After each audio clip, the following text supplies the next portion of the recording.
Tom Wiley here at the Davenport Grand Hotel in downtown Spokane for the Big Sky Football Kickoff. We've had one heck of a weekend already, the Hall of Fame banquet on Saturday. 14 deserving members going into the inaugural Big Sky Conference Hall of Fame. We had a kids clinic. We've had all sorts of sessions, but today is the meat and potatoes of this weekend. We're talking about Media Day at the Big Sky Conference Kickoff. We take a look over here. We have every single team represented from the Big Sky Conference, from northern Arizona all the way over to Idaho State on the other side. All 12 teams, coaches and players are represented. And, of course, EW Scripps right in the middle of things. We got a partnership with the Big Sky Conference. So we're going to do a live show over the next couple hours, talk to some figures, coaches, administrators, players, and all of that. So we're going to move over here. If you take a look, this is our stage setup, kind of right in the middle of everything here. And if you don't recognize that man on the stage, that is Big Sky Commissioner Tom Wistersill.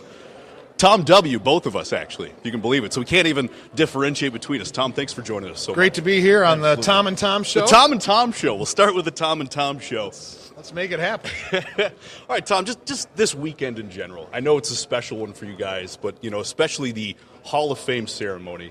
2 years in the making, a huge class. Just talk about how special that moment was to induct those 14 members into the inaugural Hall of Fame class. It was so exciting. You could feel the emotion and excitement, the people that were there. We have tremendous history in the Big Sky. I mean, since 1964. I was amazed when we formed the committee. They started narrowing down the names, and John Casper brought me in about 30 names. He's like, "What do you think? How are we going to narrow it down?" I just said, "Good luck. I don't know how you're going to split hairs to get to this final group." But it was a wonderful night, a wonderful celebration. So many different sports representative, so many schools represented. It was just a really cool thing to be a part of, and to hear those stories, to see those people connecting that hadn't been around. Some of them hadn't been around the Big Sky in years. We had a bunch of old coaches and older administrators there too, and it was just one of those nights. I think I'll always remember that first night of the Hall of Fame. I see. Tom, I know you gave a longer version of the State of the Conference address this morning to some of the assembled coaches, media, players.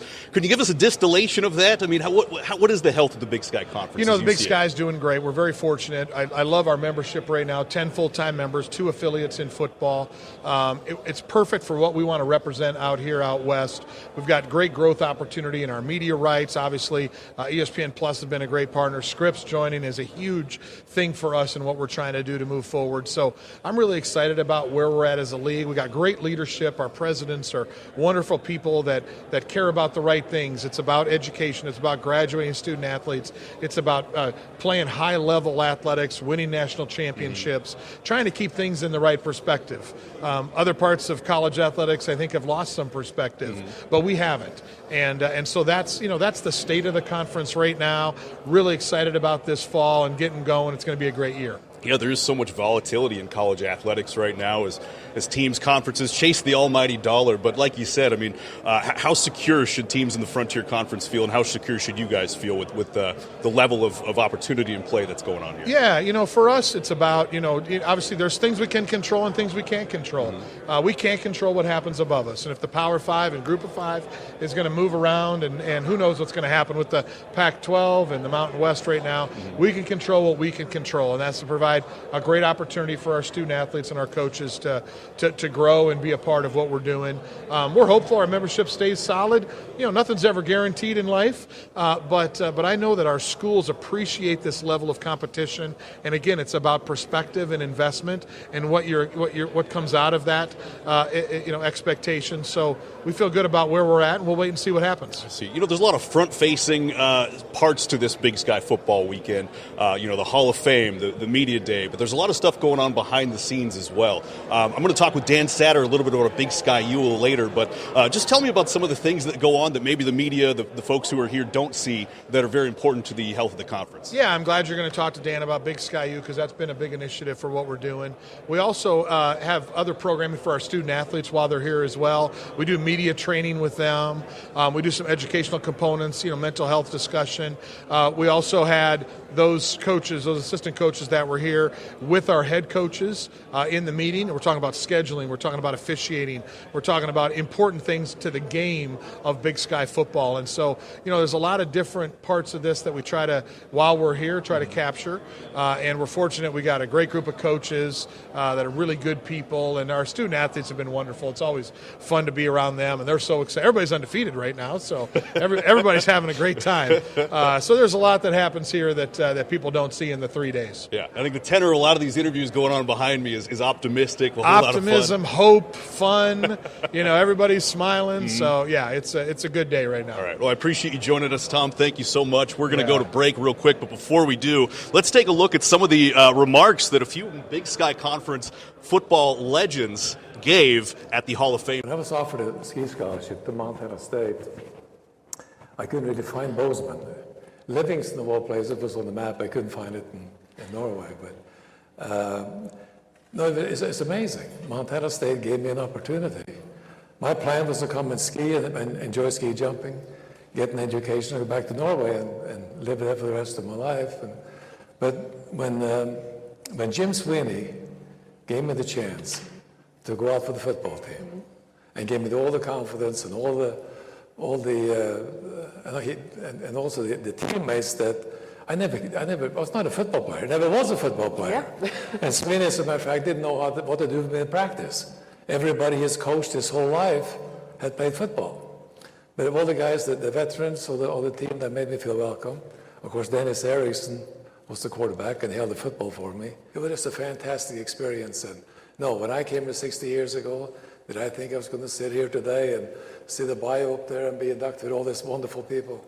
No, that wasn't in the script. No. I never had success on my athletic skill, whatever John Casper tells you. I was a terrible athlete, but I could think the game. I think I can communicate. I think I'm fairly tough, and I think those are things you need as a coach and a player. And then what about the trait that made you most successful as a player? I think John Free said it best. You got to have good players around you. The quarterback distributes. The quarterback gets the ball to the people that are better athletes than them and lets them do the things special for you. I mean, you throw the screen for no yards, but the guy goes 80, you got an 80-yard touchdown. I think it's mainly the quarterback is the guy that is kind of that communicator, leadership, distributor, does the things behind the scenes that can help other players, but really the other guys kind of set us up. Nobody's going to compare me to Lamar Jackson or Michael Vick or anything like that, but I felt like I was able to do things I was asked to do by my head coach, Don Reed, and we won it. 95 was a special year.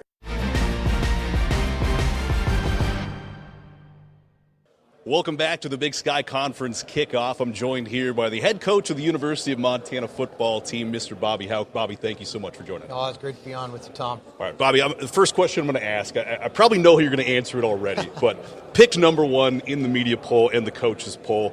Do you put any stock into that? Well, I think we have a good team, and I like the fact that others think that way too. But, for us, the goal is always the same. We have high expectations. And we got to go compete this fall, but I think we have a chance to have a good team. I see. And 4 years into this second stint with the Grizzlies, how do you feel that the program has grown and developed over the years?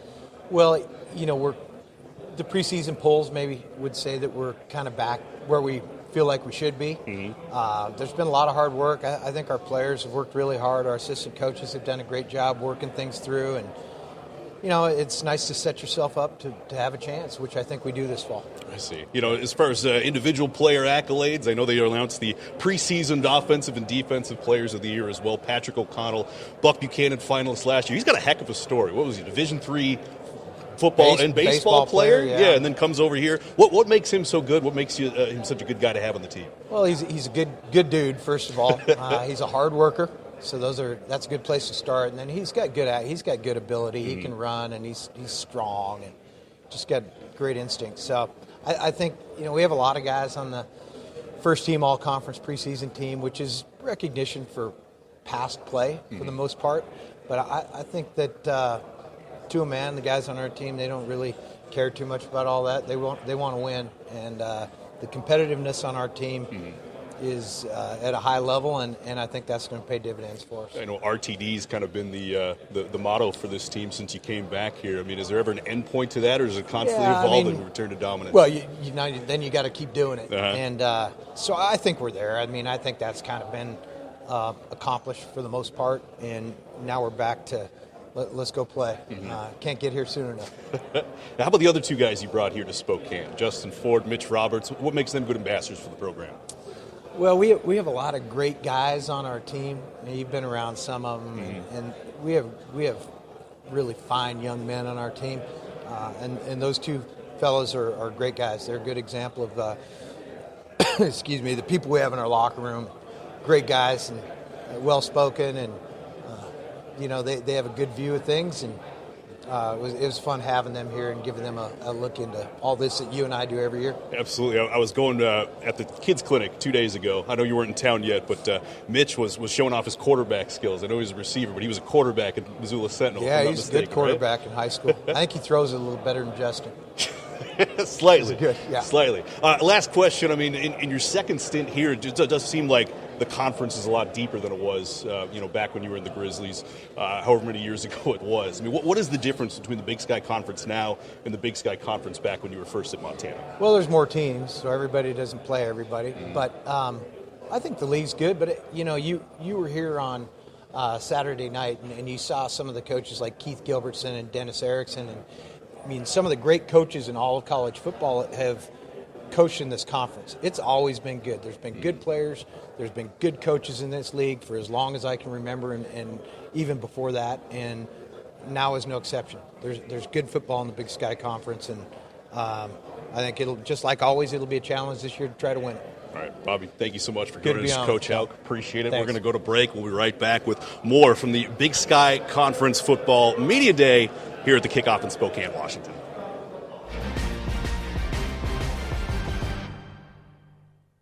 Tom Wiley back here in Spokane, Washington for the Big Sky Football Kickoff. I'm joined by the Deputy Commissioner of the Big Sky Conference, Mr. Dan Sander. Dan, thanks for joining us today. Tom, thanks for having me, and we're so glad you guys are all here. Well, appreciate it. We'll start with that, actually. The Scripps partnership. I know we're thrilled about it on our end. We get to broadcast the number of Big Sky Conference football games. Tell me how it happened on your guys' end and how excited you are for the partnership. Yeah, I think it's the perfect complement to our media strategy. As our fans know, last year we started with ESPN and having our games all streamed on ESPN+, but we were really looking to supplement that with an opportunity within our footprint, which is pretty expansive across the West here in 8 different states, where we could have a partner that, from a linear standpoint, we could add a number of games for our fans to see from that perspective. So, Scripps, with the amount of stations it has and the relationships it has across Montana and across all 12 Big Sky football markets, just made a lot of sense as we looked at things and started talking with John Saunders and a number of others there with Scripps. I know you're the point person for football scheduling as well. I mean, I'm just looking at the schedule of this event.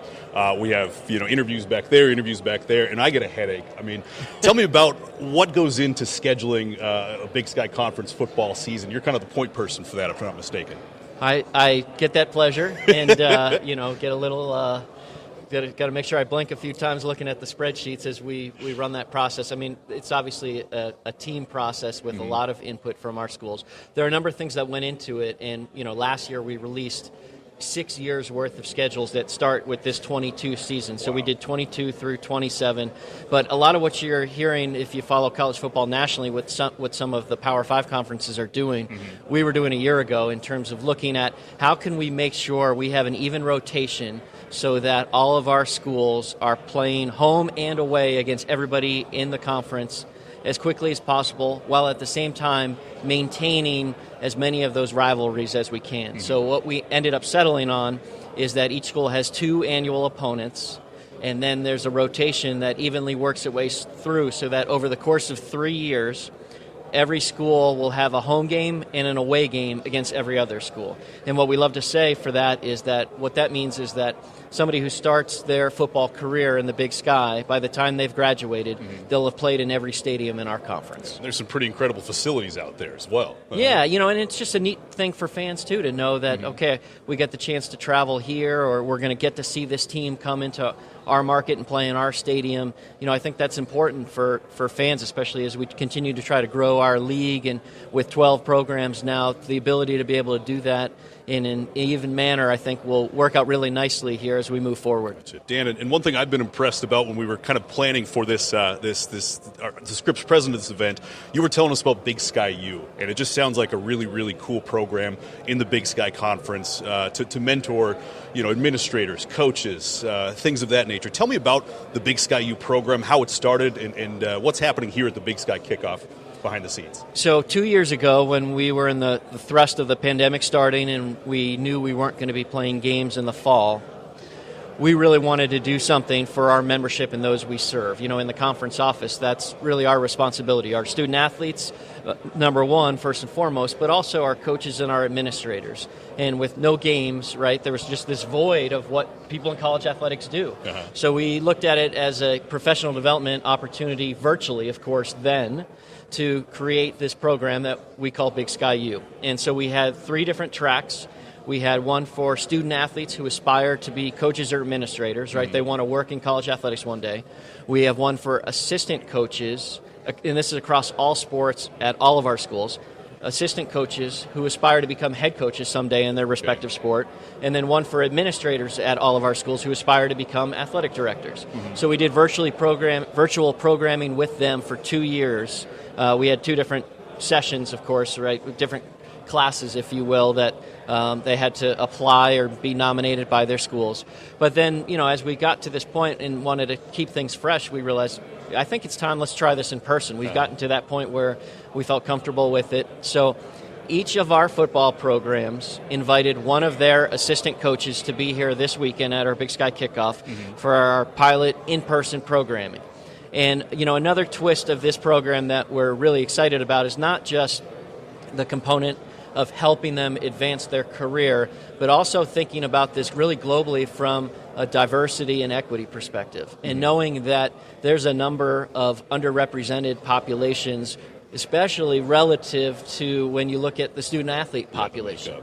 So that was something that was a part of this Big Sky initiative here this weekend, where each of our football programs sent a black or other underrepresented group assistant coach here. They went through a full day yesterday of programming, everything from how you interview for a job to they sat in on our head football coaches meeting. They did mock interviews with our athletic directors. They did a session with our coordinator of football officials to talk about how a head coach interfaces with officiating in the game, after a game, out of season.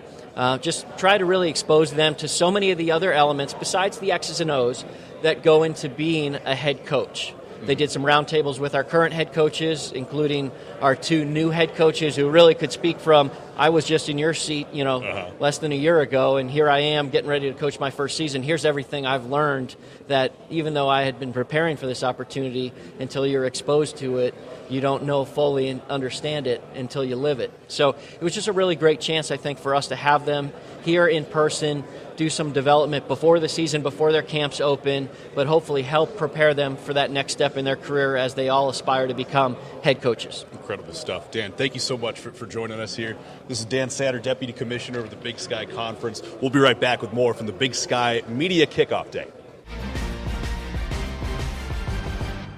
Welcome back to the Big Sky Kickoff here in Spokane, Washington, at the Davenport Grand Hotel. Joined now by Brent Vegan, head coach of the Montana State football team in his 2nd season. And boy, your first season was a doozy. I know a trip to the national championship game, a deep run in the playoffs, all kinds of storylines. Have you had a chance to breathe? I know you got the job, what was it, last December it was? Last February. February. Jumped right into recruiting, jumped right into spring, jumped right into the season. You had an off season. Have you caught your breath?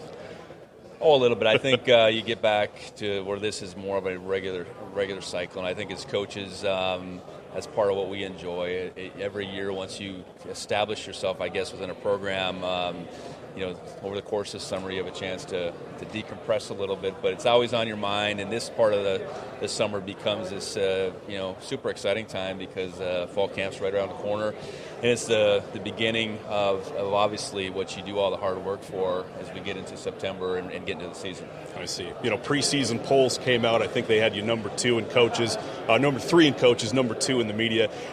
Do you put any stock into that stuff? Not really. No, I think every team is new this year. I think the coaches' polls are reflective of this guess between what you were last year and what you're trying to become. The media is certainly the same, and I know we're at or near the top, and those points are real close, but. All that matters is how those standings sort out through the course of the fall. I see. You brought Tommy Millott here, a sophomore quarterback from Butte, Montana. He was kind of thrust into the spotlight last year, was a backup, then had a magical run in the postseason. But it just seems like his head's just on his shoulders correctly. How has he handled that spotlight?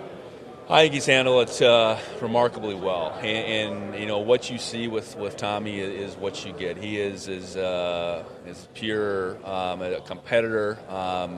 A leader, his willingness to give back to Bozeman, to Butte, to the state of Montana, to young kids in all those areas is real. I think every time he gets a chance to touch someone, I think he recognizes there might be a young Tommy Millott out in that crowd. And that's all part of what we hope our leaders and our most recognizable players are. And I know as a competitor.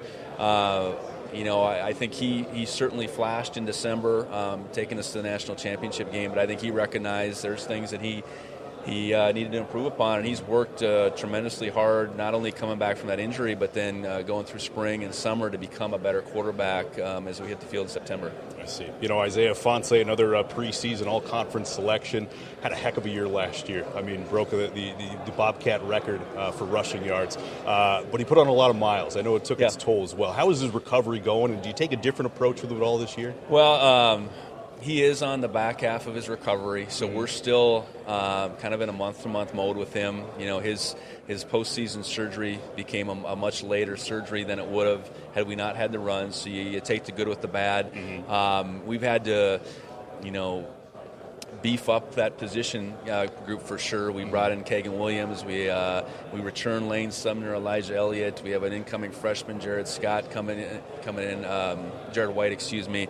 But Isaiah will be back for us at some point, but we hope we're not as dependent on one guy as we were last year. I think that's probably the biggest thing coming out of that. Isaiah answered the bell continually through the course of last year, and ideally our carries would look a little bit more spread out. So we'll see how that'll play out as we lead into these next months. Gotcha. And lastly, could you just give us a brief overview of the Bobcats as we approach fall camp here? What are some of the question marks you'd like to see answered before you guys hit the field? Well, I think it starts with the line of scrimmage. We lost 4 starters in the offensive line, 3 on the defensive line. We played a lot of guys in addition to those starters. So seeing the new guys emerge, because for us, how we play up front on both sides of the ball is where it starts. Our ability to move people on offense is critical. Our ability to get after the quarterback and hold the point is big on defense. And we have a lot of guys that are competing for those spots. And that's the enjoyable thing about on August. There's some questions that need to be answered, but I do think we have guys that are hungry for those opportunities and look forward to seeing it play out. All right. Coach, thank you so much for joining us. For sure. I appreciate it. Good luck this season. And we'll have much more from Big Sky Conference Kickoff Media Day in Spokane after the break.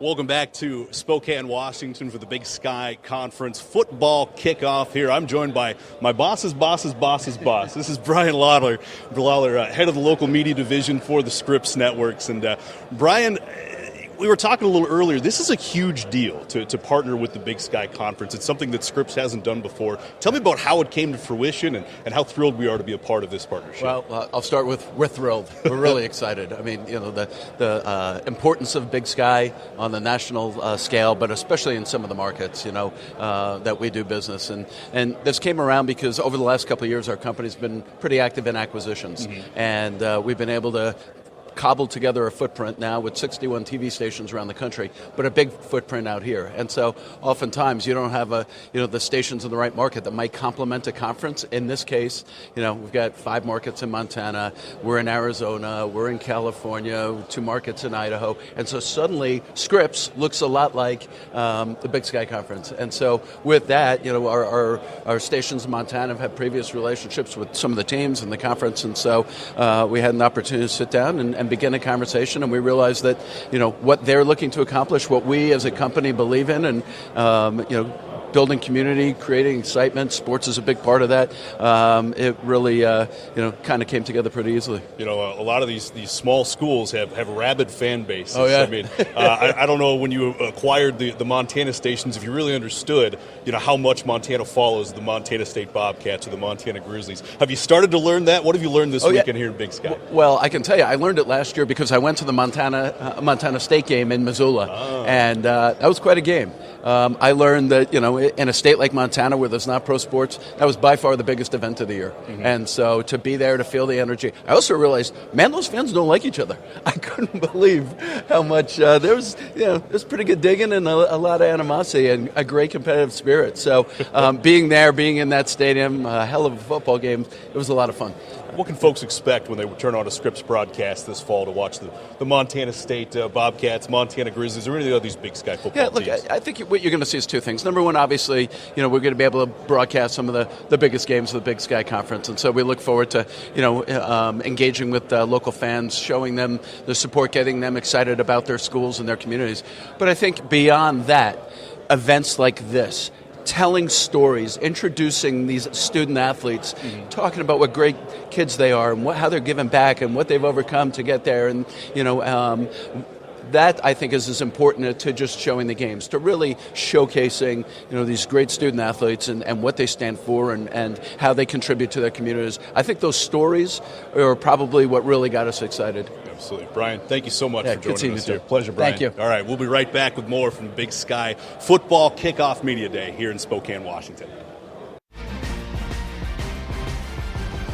Welcome back to the Big Sky Kickoff Football Media Days. Now, we've talked to some coaches, we've talked to some administrators, and we also talked about some of the events that are happening this weekend. Of course, we had the Hall of Fame on Saturday night, Media Day today, but Saturday afternoon, all the student athletes here involved in the Big Sky Football Kickoff went to North Central High School in Spokane, Washington, and mentored about 100 local kids in the pigskin arts. Let's take a look at that event from.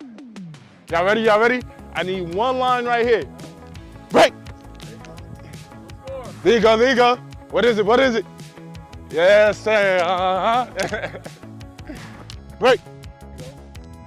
There you go, there you go. I need it. Yes, sir. Go. Stay back. Break. Here you go. Good rep right there. Yes, sir. 3, 2, 1. Big Sky. 108. So you took it from the very back of the end zone, all the way on this field? Oh, so this is your home section right here. They don't want us to be great. That's yeah, how old are you?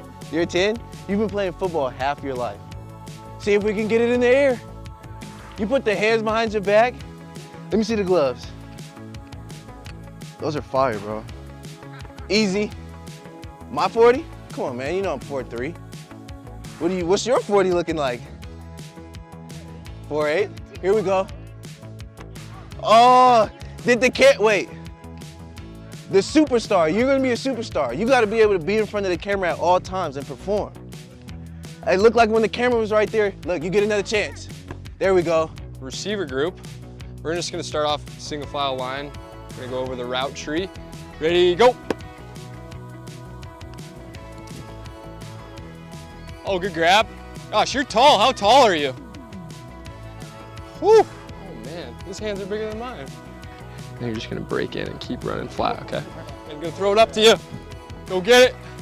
Nice. All right, who wants to play defense? Me. Ready, go. And it on a good one. Oh, good breakout.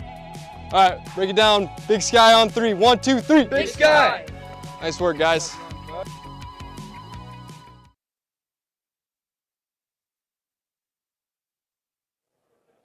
Yeah, so as you can see, this weekend a lot more about just the X's and O's of football, breaking down the media, coaches, polls, things of that nature. When we come back after the break, we're going to have a wider look at the Big Sky Conference and the FCS as a whole with one of the preeminent FCS analysts in the entire nation. We'll be right back.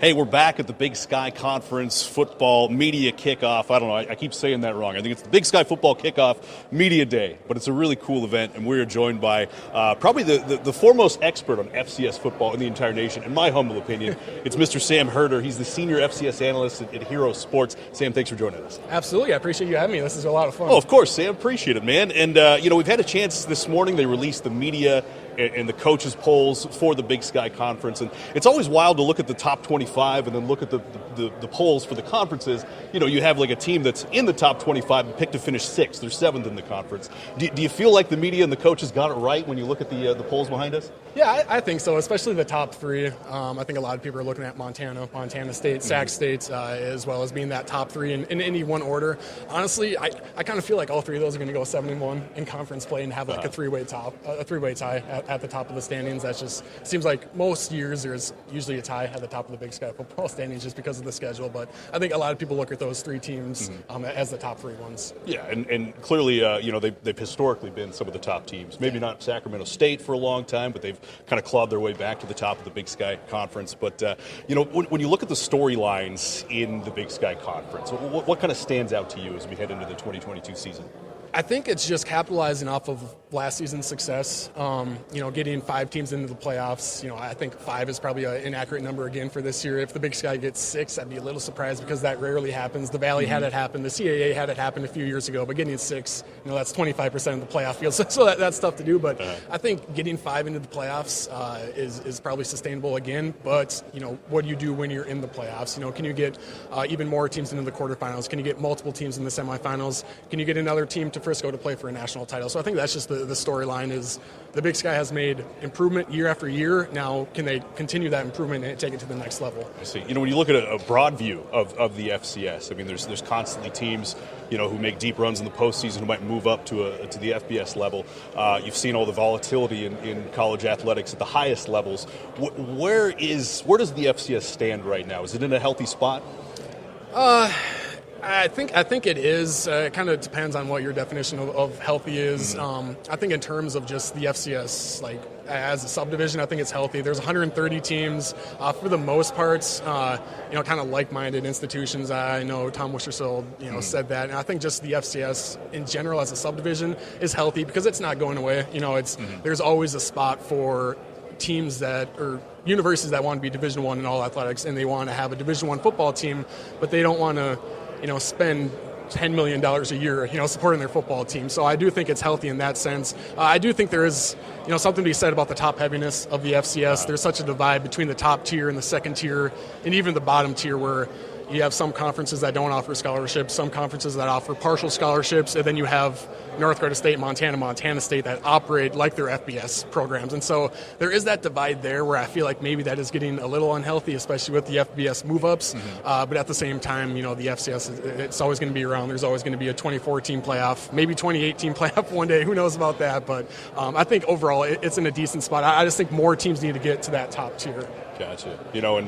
I follow along your work on Hero Sports. You do a lot of incredible things. The Jersey Countdown, I know that's a pretty popular thing you guys do on Hero Sports. It's also imagined takes a lot of work, but just what's a fall in the life of Sam Herder, FCS sports analyst, look like? During the fall Yeah. season. So it's I usually have about 5 to 6 screens going from 11 a.m. in the morning to 10 p.m. at night. Usually Big Sky games are on later at night. And so it's trying to pay attention to all the top teams, trying to pay attention to all the top 25 games, and also, other teams too that may not be ranked in the top 25 games that will impact the playoff picture. Even if it's week 1, those games can sometimes impact the playoff picture. So just trying to pay attention to all of it, trying to tweet about all the teams. Sometimes it's funny. There might be the number 25 team is being the number 2 team in the country at halftime, and I haven't tweeted about it yet. It's all of a sudden a fan from that number 25 team is like, hey, look at our score. Why aren't you tweeting about us? So it's like, all right, I'm getting there. I'm trying to tweet about all these games going on right now. But it's a lot of fun covering this level, and I'm really thankful to be able to do it. Sam, I appreciate you joining us. We'll see you, I'm sure, sometime in the fall in either one of these. We'll have the schedule up there a little earlier, Montana State, Montana football game. We'll be right back. We're going to try to talk to some student athletes in the second hour of this live show from the Big Sky Football Kickoff Media Day. I think I said that right for the first time, this thing. Sam, thanks for joining us. We'll be right back. Thank you.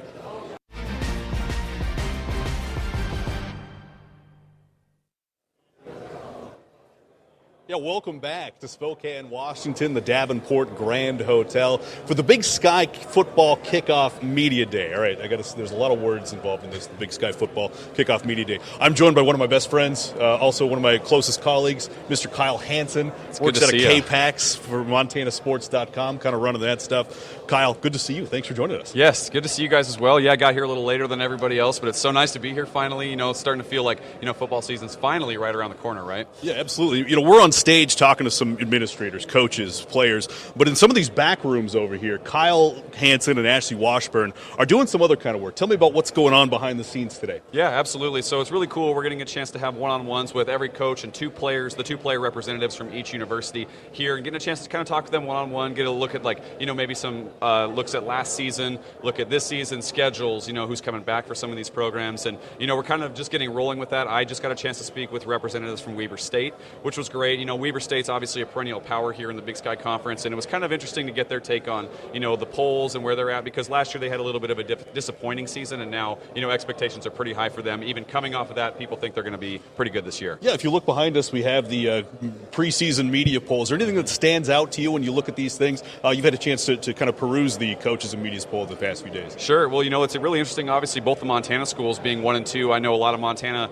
and Montana State fans always look at that and say, everybody wonders when's going to be the inevitable Montana State national championship game, which who knows what would happen in the Treasure State if that ever happened, you know what I mean? And it just shows kind of where the programs have grown, especially MSU coming off the runner-up finish, Montana continually getting back in the postseason. But I mean, you look at the top half of this league, and any one of these teams could win it. I mean, you have Davis and Eastern and Weber, who all have regular season titles to their names in the past, I believe, 5 or 6 years, and Sac State as well as one of the last 2 years. So any of these teams can win it.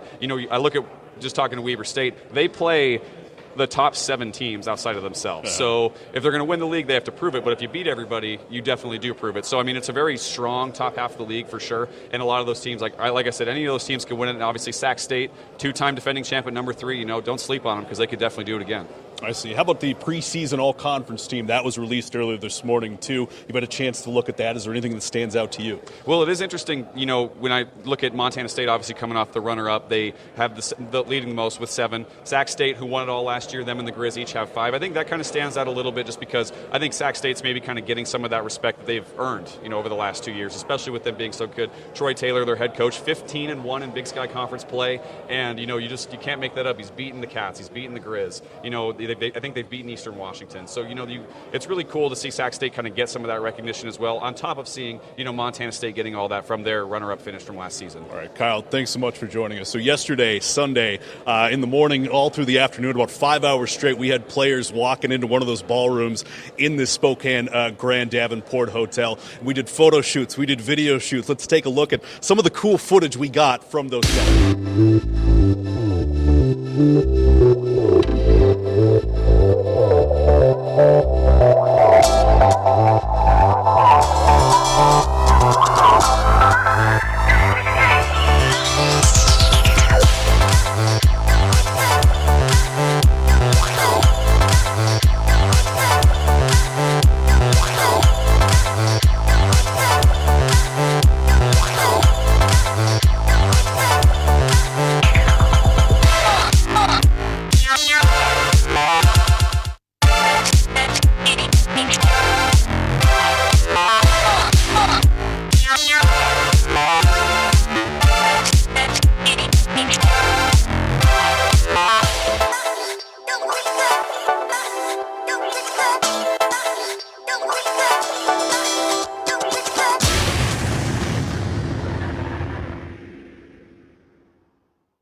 All right, welcome back to Spokane, Washington for the Big Sky Football Kickoff Media Day. We're joined by one of the newcomers in the Big Sky Conference. Well, not a newcomer this year, but you've been involved in the Big Sky Conference before. It's Jason Eck, head coach of the University of Idaho Vandals. This is the point of the show where I say that I am a Vandal alum, so I appreciate you coming on and joining us. Vandal alums are everywhere. It's great to see guys doing well professionally like yourself. Amen. It's they set me up pretty well, and I'm happy to be back here in this capacity, chatting with another Idaho Vandal. And if you could tell us about the program, what is your goal, your vision for this first year with the Idaho Vandals?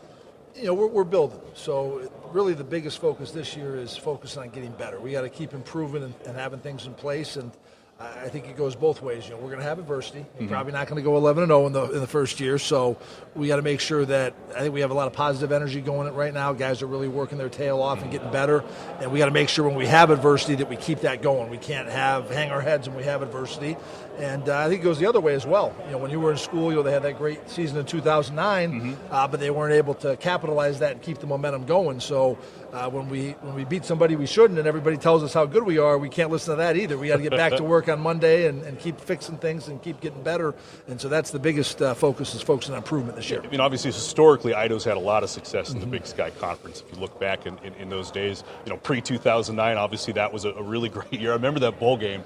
That was I'm sure a lot of fun to watch. But what will it take to kind of get back to that level that Idaho is used to being at?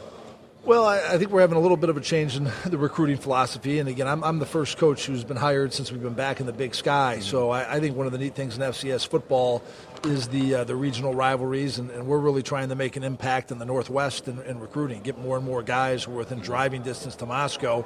And I think the neat thing about that is, now with the regional rivalries, it's fun if kids come to play at Idaho. Not only if they're in driving distance, not only can they come to the games in Moscow, but it's easy for them to come over to Missoula when we play there, or to Eastern Washington or Bozeman. And I think that's a special thing. But we got to keep getting better with our execution. That's my big message to the kids. I think our effort has been great, but effort just gives you a chance. There's all the best teams in FCS, all the best teams in the Big Sky are going to play with great effort. It really comes down to execution when you're playing other good teams. Yeah, Coach, could you tell me about the two guys you brought here from your roster? What makes them such good ambassadors for the program? Why'd you bring them up here to Spokane? There are two captains, and it really stood out to me when we voted for captains that we had about 85 players in the roster in the spring, and these guys got like 79 of the 85 votes. So they're universally respected by their teams. Favai is definitely an emotional leader. He's vocal. If you're at one of our practices, you feel him out there. Your Mike linebacker needs to be a great communicator because he's making all the calls, setting the fronts, and he's got a lot of passion on a daily basis. And then when your leadership comes from your O-line, I think you got a chance to be really good. That's always been my specialty as assistant coach, was the offensive line, and Logan Floyd is a great worker, very well respected, and I think the whole team kind of rallies around when they know the O-line is really pushing and working, and that's even in the summer when they're running sprints.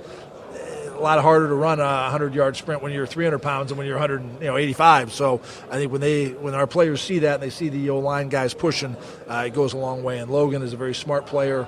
He's graduated. Really, both of those guys have graduated already and playing as grad students, and really provided great leadership to the squad. Yeah, we kind of got a look at that yesterday during our photo and video shoots in one of those back rooms. Favai was probably the best dancer I think we saw.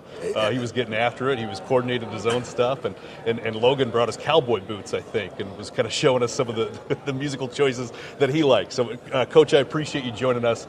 Good luck this season, and we'll see you at some of these broadcasts. We had them up there just a bit ago, and good luck this season. Appreciate Coach. your guys' coverage. Thank you. Absolutely. Appreciate it. Jason Eck, head coach of the Idaho Vandals. We'll be right back with more from the Big Sky Conference Kickoff Football Media Day.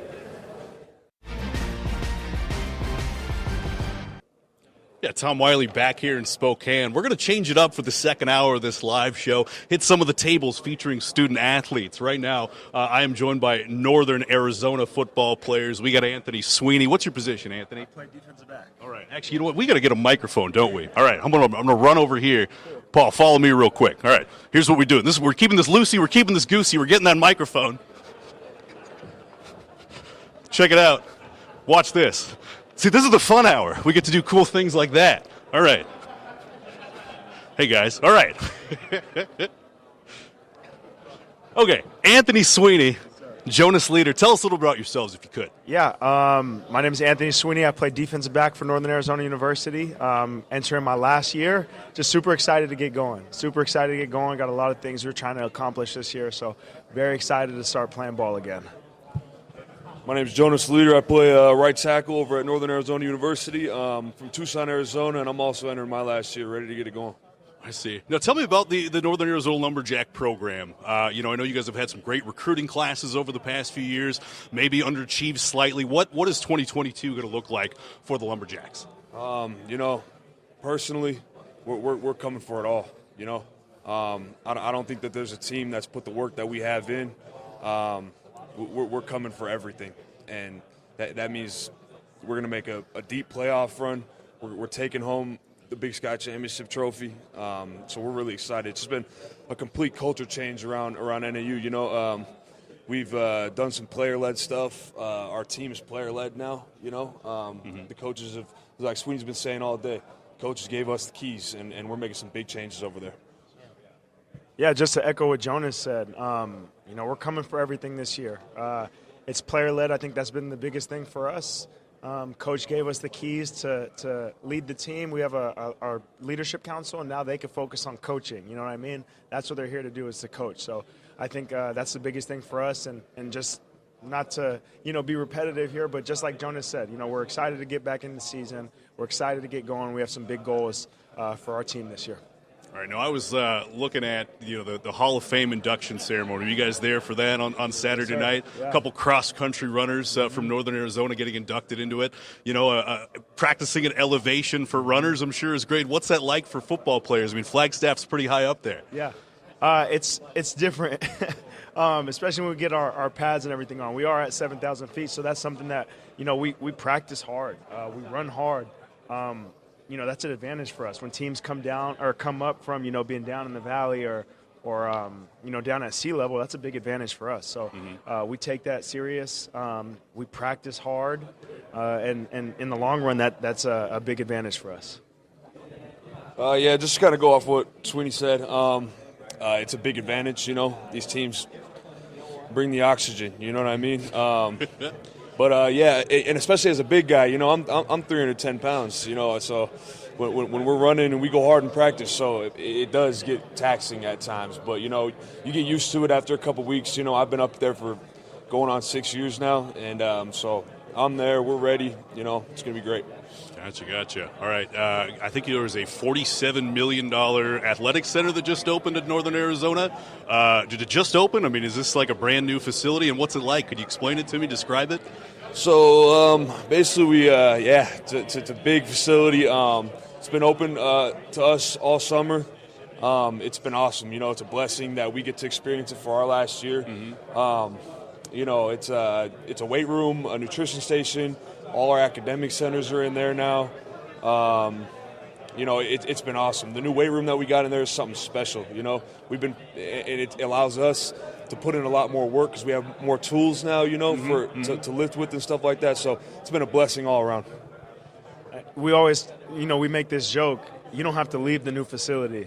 Anything you want to do is at the new facility. We got a great nutrition station, a great athletic training program station in there. So, we live in there as athletes, as student athletes. Not just the football team, but, we have an elevation room for our runners and everything in there. So, we always joke, you don't have to leave the new facility for anything. I imagine that'll help with recruiting as well, right? I mean, you guys are in your last year, but going forward, that's got to set up the Lumberjacks for a lot of success and a lot of attracting some young talent. Yeah, big-time recruiting piece. Yeah, definitely.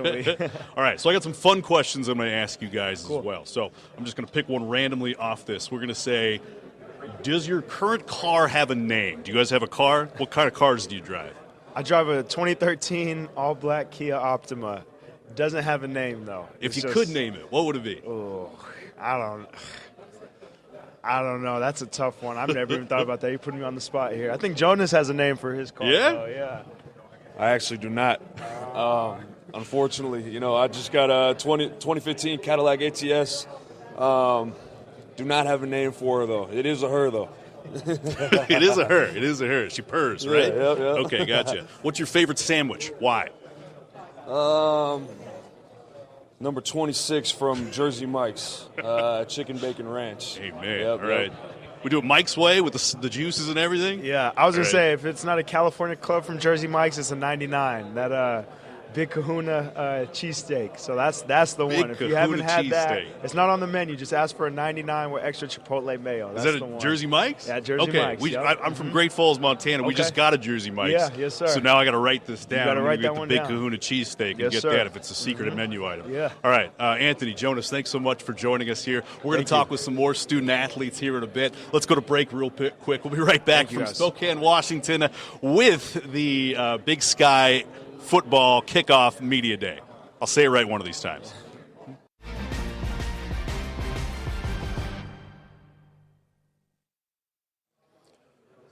Hey, welcome back to Spokane for the Big Sky Football Media Kickoff Day. We're going to be working our way around some of these tables, talking to student athletes. Right now, I'm at the Northern Colorado Bears table. We got David Hogue, correct?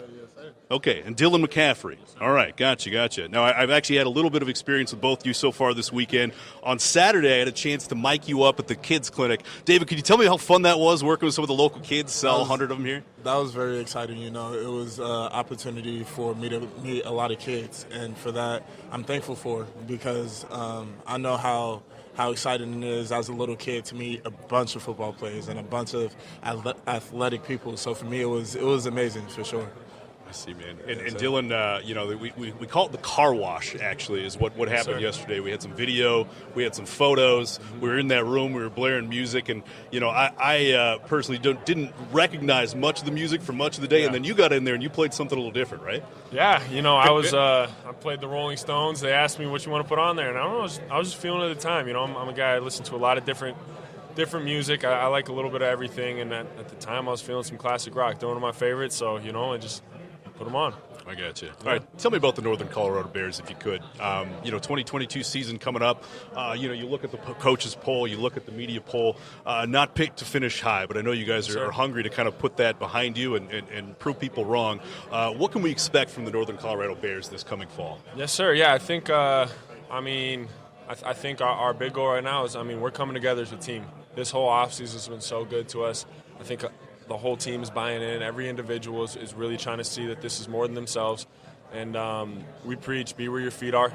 Take every day as it comes. And I'm looking forward to that in fall camp because, realistically, those preseason polls don't mean much. And we know that, but it's a little fuel to the fire as well. But, our big focus is right now Houston Baptist. That's our first game, and throughout fall camp we'll start to see that. We'll start to introduce a little bit more of Wyoming and Lamar. Those are our first 3 games, and then after that it's Big Sky play, which everyone here knows is tough.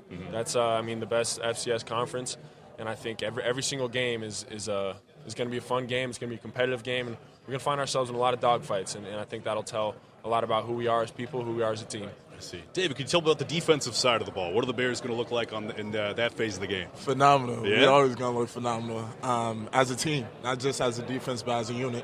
And the defense has a bunch of athletic people. Vincent King, Urian Hudson, R.J. Potts. Jordan Napke is coming back. So it's like, I am truly excited to have some of these athletes and all of these athletes come together as one and finally show how capable we are. And for that, I'm very excited.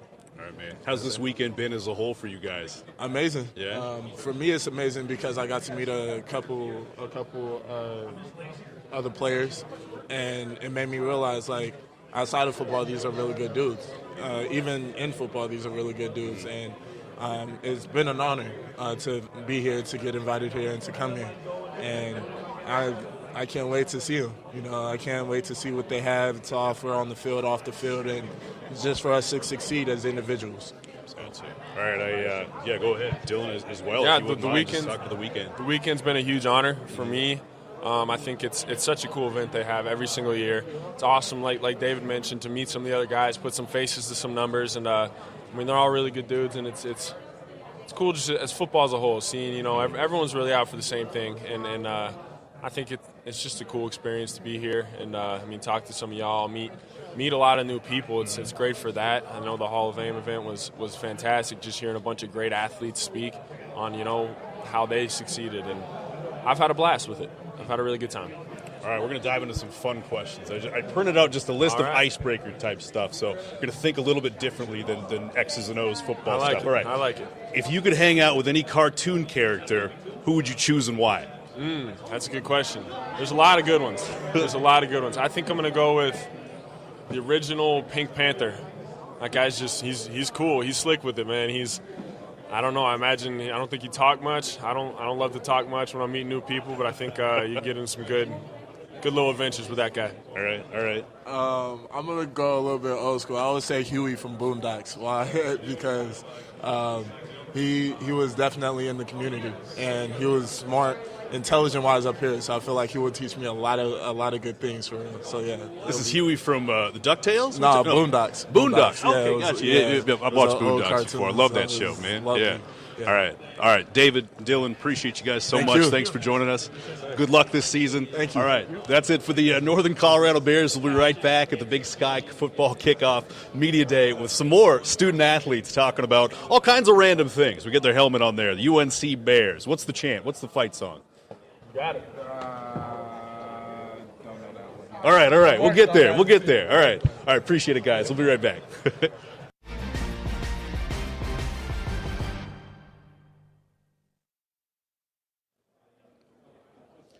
Hey, we're back in Spokane for the Big Sky Conference Football Media Days. I don't know why that's such a tongue twister for me. I can't see it. Big Sky Conference Kickoff Football Media Days. I don't know. Is that right? Yeah. You're having fun too. I'm having a little fun. Are you guys having fun this weekend? Great experience. Yeah? Tell me about the experience so far. What's been good? I know you guys were down at the clinic on Saturday, Hall of Fame things. What's been the most memorable part for you? I think just seeing all the alumni from all the different schools, all the Hall of Famers, and just being a part of history. It's a great event. They've been taking great care of us, great food, great place to stay. Obviously getting to know other people in our conference that we're going to be playing against, which is pretty cool. But basically just relaxing, having a good time, and just taking it all in. Gotcha. You guys want to grab the mic, actually, just pass it back and forth, whoever's talking. Yeah, we're not close enough to that. But now tell me about the Sacramento State football team. I mean, 2019 champions of the Big Sky Conference, 2021 champions of the Big Sky Conference. There were some lean years for the Hornets, but prior to Coach Troy Taylor arriving here. What's been the key to kind of turning it around and being at the top of the conference and creating an offensive juggernaut? Well, I think that starts, obviously, with Coach Taylor and his staff and our faculty, our AD, and our president. They've really implemented things to help us as student athletes to really enjoy our time, first and foremost, because that, helps it not feel like a job when we show up every day. They did a great job of recruiting and bringing in guys that really, meant a lot, or football means a lot to them. But obviously, we've had immediate success ever since 2019, so the previous staff did a great job bringing in guys, like Marte and a lot of other great players. And Coach Taylor and his staff really just used some old pieces with some new pieces, along with all the support that we have in Sacramento, in order for us to, ultimately have that success. He's a great coach, great scheme. So we all kind of just bought into the process and believed in one another, and then just try to go out there and execute on the field. Gotcha, Jake. And I know you're a quarterback for the Sacramento State Hornets, and it seems like two quarterback systems have kind of been popularized over the last few years. I know you're involved in one as well. You're kind of more the throwing quarterback, just from looking at the stats, and you got a change of pace guy to come in. What's that like for you guys? Kind of giving each other breathers. How does a two quarterback system work? It's interesting. It's difficult to get used to at first. It's definitely difficult to get used to at first, but Asher's a great guy, great athlete, and there's never been any animosity between the two of us.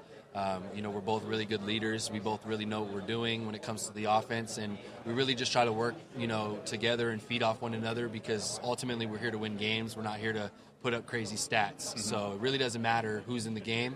I have full confidence in him, and he has full confidence in me, and the coaches have full confidence in both of us. We can run anything we want to run with whoever's in there. So, this year we're really working on mixing it up a little bit. Obviously we're both going to get some time in there, but we, ultimately expect to be successful and expect to, put points on the board, because that's all, that's our job. So a lot of regular season success for you guys. Maybe not as much where you guys want to be in the postseason as far as advancing the FCS playoffs. Tay, could you talk about what's going to take to get over that hump and really make a deep run in the FCS playoffs? I'm sure you guys have national championship aspirations. Yes, sir. It just starts off with the process that gets us to winning the Big Sky in 2019 and 2021. And then just at that point, it's just, can we be the better team on every Saturday when the playoffs come to all the way up until early January and then come out victorious then. Nothing really changes except now it's an elimination game. But no, there's no added pressure or anything like that. It's just more of a, can we execute? Can we perform? Pretty much. That's it. Jake, you got anything to add on that? Yeah. No, not really. Like he said, we take every opponent very seriously, and we stay in the moment and try to work day to day. So, we don't change what we do based on who we play. We're going to practice the same way. We're going to prepare the same way. But like he said, it's just showing up and executing. The last 2 years we've just started really, really slow. So really focusing on, coming out fast and setting the tone and not getting complacent, because now we know what to expect. So, there's really no reason to be anxious or nervous or fear of the unknown. Obviously we're playing great teams in our own conference, so we know what to expect when we get to the playoffs. Let's see. I think you guys have a nationally televised game against the University of Montana on the schedule at some point. I mean, obviously number one, they're picked in both the media and coaches poll. You guys are number two, I think, and number maybe three and maybe the other poll. That's going to be a huge game. What's that going to be like for you guys competing on a national stage and maybe providing some exposure for the program? Well, it's great exposure for sure. Obviously, for us as players, our coaching staff and our city. And anytime you can bring a great team in and have that kind of exposure and that spotlight on us, but at home, I think that's a really good advantage for us. And obviously, we played them last year at their place, and we were able to get a big win. But even the year before that, 2019, they came to our place, and we were able to win that game as well. So, that's what we expect. We expect to win these big games. We expect to show up. And Marte said this, before. It doesn't really change who we're playing. It doesn't change what we have to do when we're on the field. It just changes, the camera angles and the shots they get. So it doesn't really matter how many cameras there are or what time we play at or who we play. It's really about what we do and how we execute. And at the end of the day, we expect to win. All right, appreciate you joining us. Let's get the fun questions now. All right, you got your creative juices flowing here. All right, pick one at random. We're going to say, would you rather live in the ocean or on the moon, and why? I'm going to say ocean, just because there's no oxygen on the moon. I mean, unless What if you got a spacesuit? There's no oxygen underwater either. Well, I'm not, but there is oxygen underwater. Well, okay. look, let me just get some gills going first, and then it changes. Yeah. But I mean, have you ever seen the moon? Like, there's nobody else to talk to. At least you could turn into Aquaman in the water. That's a good point. No sharks to eat you. No sharks on the moon. There's moon Martians. No, that's Mars. So That's what would be on the Mars. moon? Like some sort of I don't know, but moon I've creatures. seen Yeah. enough space movies to know that there's something that's that's scary, gonna go man. wrong. That's scary. All right. Something that's gonna go wrong. All right, Jake, for you, would you rather be the funniest or the smartest person in the room? He's both of them. He's both of them? He's gonna be humble. That's why he's having such a hard time All right. thinking. So Speak for him. Yeah. I'd want to say funniest because I obviously think that, that's a great trait to have. But obviously, knowledge is power. So I want to be smart as well. All right. I wouldn't want to be dumb as rocks. Good, gotcha. That's All for right. sure. yeah, you don't. Is it an extreme? Yeah, is it like I can only have one and the other you're is funny, like... but you're dumb as rocks. Like, Yeah. Like a part of the Three Stooges type of intelligence. Yeah. I got you. I'd rather just be smart with no humor. All right, I got it. Okay. Some money. All right, last question I have, just because I want to do something on mascots. You look around. There's bears. There's Vikings. There's Grizzlies. There's Bobcats. A hornet. In what situation, what scenario would a hornet beat these other mascots in a fight? I think there's power in the pack, in the swarm. So I think in any capacity, if you are just outnumbering the other animal or mascot, I think you have a really good advantage. So I think, we are the swarm. So I don't know how a bear or a Viking would kind of defend themselves against us. I feel like, have you ever tried to catch a fly before? That's a good point. That's what I'm saying. So I think the better question to ask is, how are they going to stop us? You know what I'm saying? Because we're so it's like a small. flood, it's basically. we come at you from everywhere. It's just a wave. It's Every just old it's spot. just a wave of us. You know what I'm saying? Well, there you have it. The Hornets are a swarm. They're going to swarm the rest of the Big Sky Conference. Jake, Marte, thanks so much for joining us. Good luck this season. We'll be right back with more from the Big Sky Football Kickoff.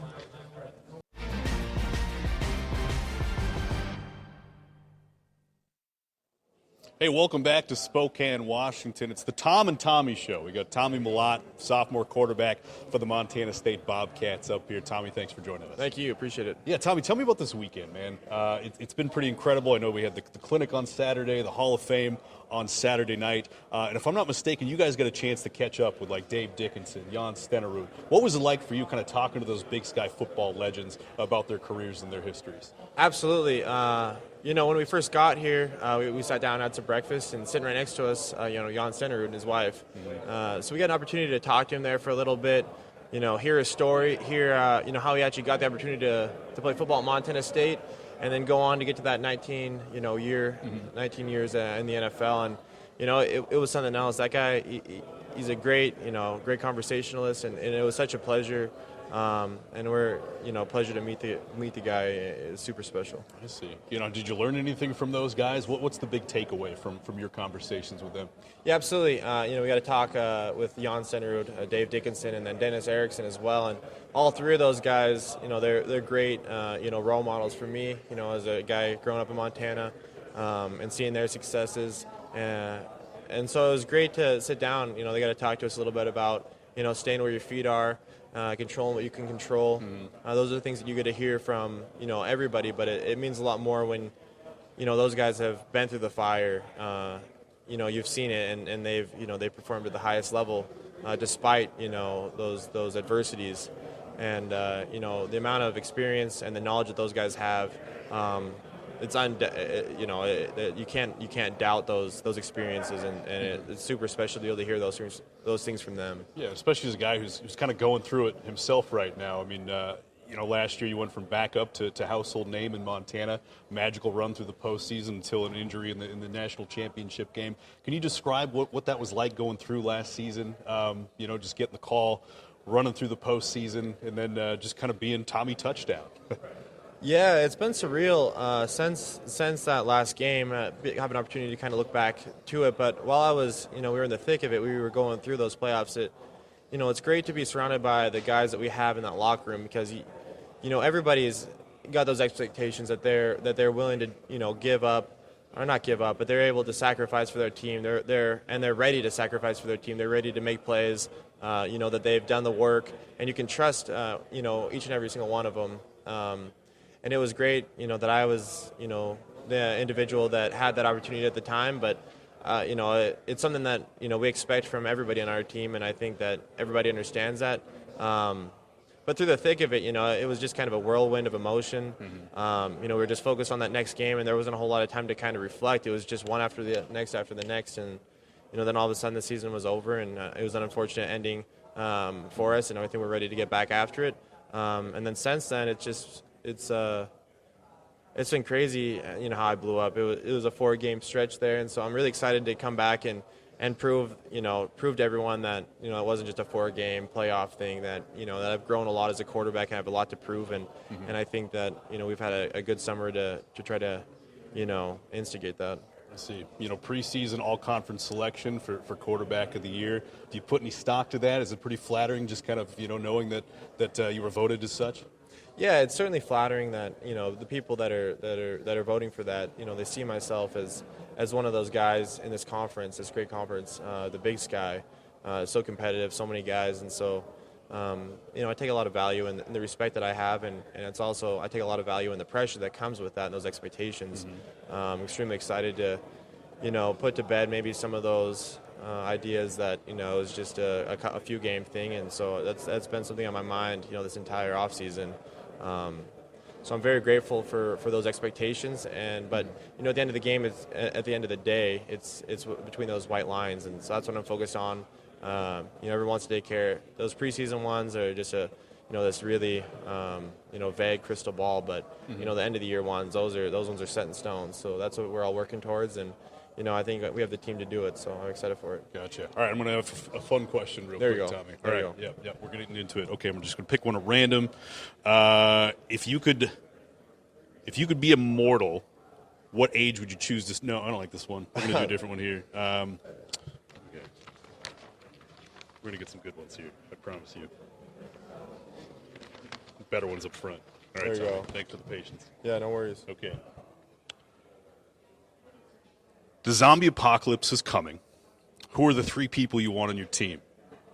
The 3 people that I want on my team, like from Montana State, or Yeah, what are we we'll saying talk. here? We'll draw from the Bobcat roster. We'll draw from the Bobcat roster. Okay. Well, first and foremost, Coy Steele, Wyoming boy. He knows what he's doing. Again, we have a Montana boy here, right, with Lane Sumner. There's 2. And number 3, let's see. Oh, there's so many, so many guys that know what they're doing and that would know what to do in that situation right there. Ty would probably be a good one, right over there. Yeah, heck, I mean, I'd I'd take Ty for sure. Okay. He's got a cool head and his shoulders. Yeah, absolutely. Seems like he knows what to do in that. When the horde's coming through, when the breaking horde's through the coming doors, through, yeah. you'd be like, smacking heads, we're pushing around. All right. There you go. I'll take those 3 then. Yeah. Appreciate it, man. Thanks so much. Tommy Malott, sophomore quarterback from the Montana State Bobcat football team.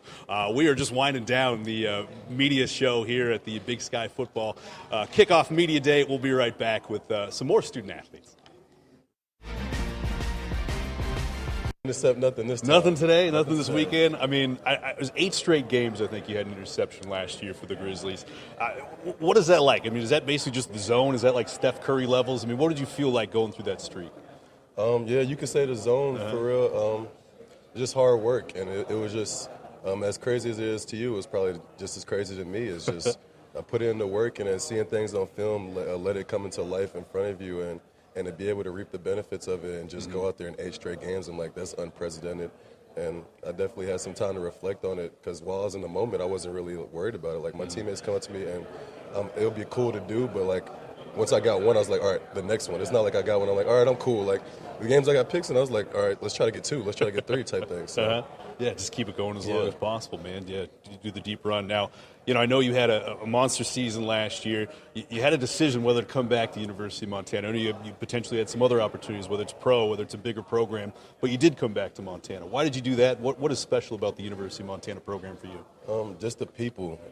Starting from our coaching staff, being around them, it's felt like family since I've been there, and I feel like I could call Coach Houck when anything goes wrong. And I've been different places, and it hasn't been like that. So it's cool to be like that. I'm here with Mitch Roberts, one of our teammates, one of the better guys in the locker room, and we just all have a good sense of each other, and it's cool being around them. And to be honest, I wasn't interested in no other school, man. I feel like I'm exactly where I'm supposed to be.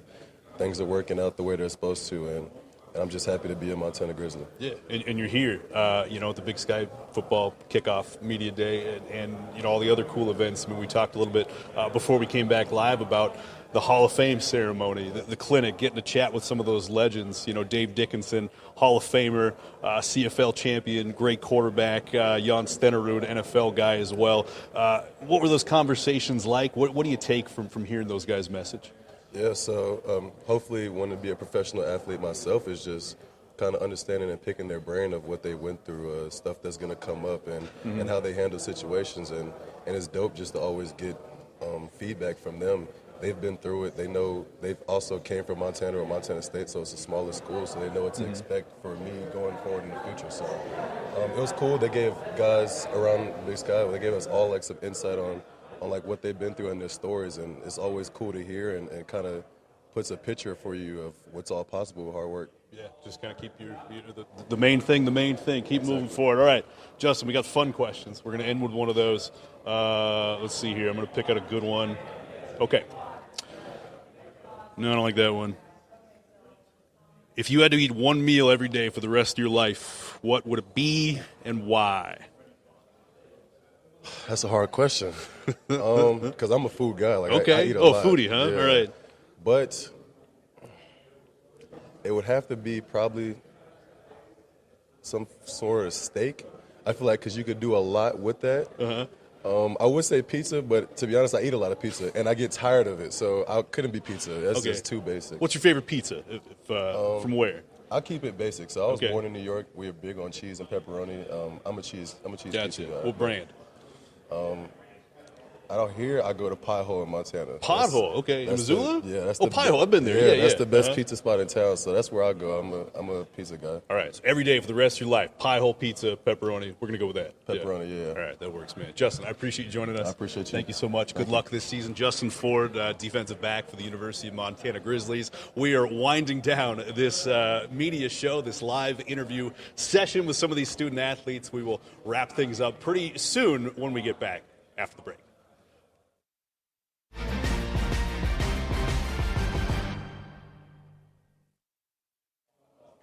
Hey, welcome back to the Big Sky Football Kickoff Media Day. Tom Wiley here, joined by another one of my good friends and colleagues, Miss Ashley Washburn from KBZK in Bozeman, Montana, expert on all things Montana State football Bobcats. But while we've been in here talking to coaches and student athletes and administrators, Ashley and Kyle have been in the back room getting to know some of these players and coaches a little bit more. Ashley, tell me about who you've talked to and what are some of the things you've learned so far here on Media Day. Absolutely. First up, we talked to Northern Arizona. One guy that absolutely sticks out to me is Anthony Sweeney. Coming off an insane injury last year, had to watch from the sidelines. He's coming back for redemption, but he's been so blessed with being off the field for the last year because it's taught him a different level of the game, and it's made him a better leader because of it. So, we're talking a little bit more than just football. We're talking off-the-field stuff. After that, we talked to UC Davis. UC Davis, there's a graphic designer, and we were talking about how that connects to, being a little bit more creative on defense. He's a linebacker. He's like, you can't play stagnant defense. You've got to be creative in different situations. He's like, graphic design has helped me that. I'm like, things you would have never thought about. But we're just talking a little bit more than just football. I mean, I think that's the greatest thing about these athletes is, and especially in the Big Sky, all these kids have such amazing stories, and football is a big part of their life, but, there's reason behind they do what they do. Absolutely. And we're going to take that footage, those interviews, and we're going to intersperse them throughout our broadcast in the fall of Big Sky Conference football games.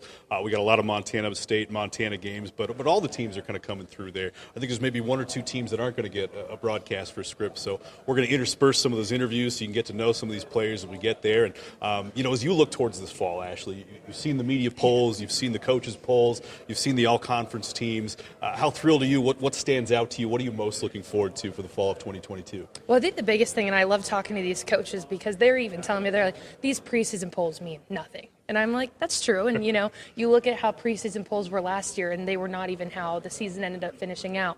I think the biggest thing that I'm looking for, and I keep saying this, and I think they're a sleeper to me, is NAU. I really think NAU could go out there and be a great team. They've got pretty much their entire same offense, their entire same defense. And they're bringing back a lot of talent, and I think that says a lot. And their coach is super excited. They've got Anthony Sweeney. I talked about him. Great defensive player. And so it's just, I think that's the fun thing. You see everybody come out here, and it's getting you excited for September 3rd.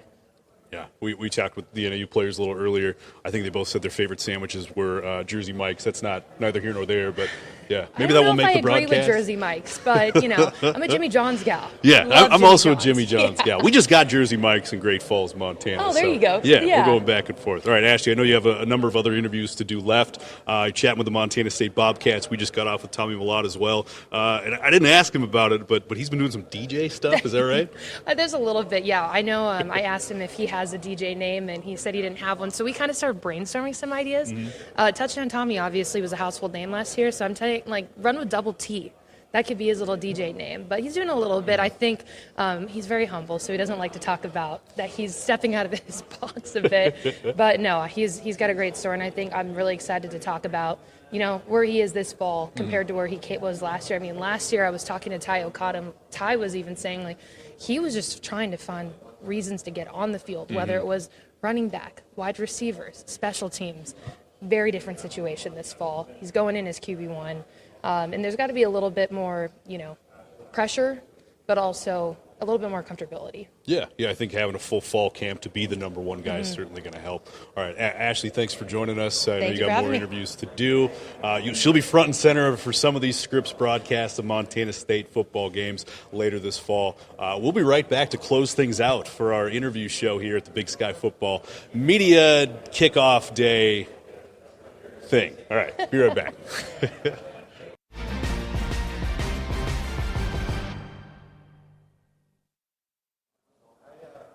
Well, the room is pretty much cleared out. I was going to shut it down by myself, but I saw Ty Okada, Montana State football player, standing aside, and he's an entertaining guy. We saw him yesterday in the photo media video room, just kind of having a good time, supporting his teammates, being a good dude. So I'm going to ask you one silly question, and that'll do it. Okay, so we're going to do, you have your own late-night talk show. Who would you invite as your first guest?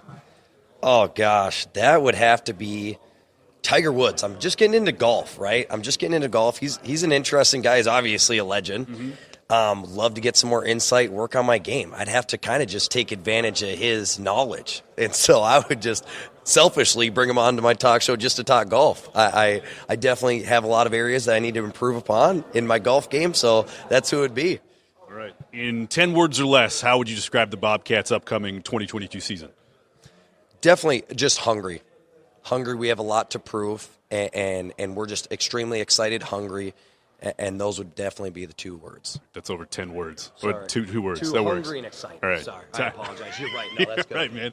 I appreciate it. Okay, well, that'll do it for us here at the Big Sky Football Kickoff Media Day. We've talked to athletes. We've talked to coaches, administrators. We've had a great time, but this is just a taste of things to come. Scripps Networks across our footprint. We're talking San Luis Obispo, Boise. We're talking Phoenix. We're going to be broadcasting a lot of these Montana and Montana State football games featuring Big Sky Conference teams. So I hope you join us this fall. We have all kinds of things in store for you. But for now, we're going to close things down here. We're basically closing down. It feels like 2 a.m. to me at the Big Sky Conference Football Media Day. Thank you for joining us over the past 2 hours. We'd love to see you back here in the fall. Good night, everyone. Good afternoon, whatever it is.